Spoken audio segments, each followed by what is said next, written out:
This week, our aim was to design a cooling system for a piece of metal of our own choosing. Before any plans were made, some design criteria were created. We decided that it must be compact, for example, no systems that wouldn't fit on a piece of A3 paper. It must not use cryogenic gases, and finally, it must be created through items sourced within the physics lab. The key materials that we used were fans, heat sinks, and finally a single Peltier module. After some research and multiple smaller designs, the design as shown was conceived. A fan would withdraw air and spray onto a heatsink. This heatsink would be directly in contact with a thin piece but long piece of copper. One side would be wedged between the heatsink and the Peltier module, whilst the other end would be placed in cold water to aim to cool down this copper strip. The heating side of the Peltier module would be in contact with this piece of copper, whilst the cooling side would be in contact with a small piece of copper which does not protrude from its position between the Peltier and a piece of insulating styrofoam. This foam would be continued with another heatsink having the flat surface in contact with the styrofoam.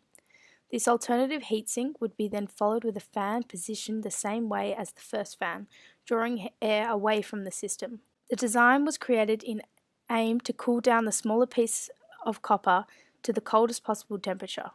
The two fans as well as the Peltier module will be connected through a breadboard that is powered with a 12-volt power pack. The first fan will draw in cool air or simply air that has velocity, whilst the other will draw this air that is heating up the system away from the system. A constant flow of air will lead to an improved result, since after passing the original larger strip of copper, because of the heating component within one side of the Peltier, the hot air will start to surround the cooling copper. Removing this air with a similar place fan will help to improve the efficiency in removing the heated air, whilst not pushing in air that, once the metal lowers to a certain temperature, will also heat the piece. Having the longer strip of copper placed within cold water alongside the fan will help reduce the temperature of the metal on the heating side of the system.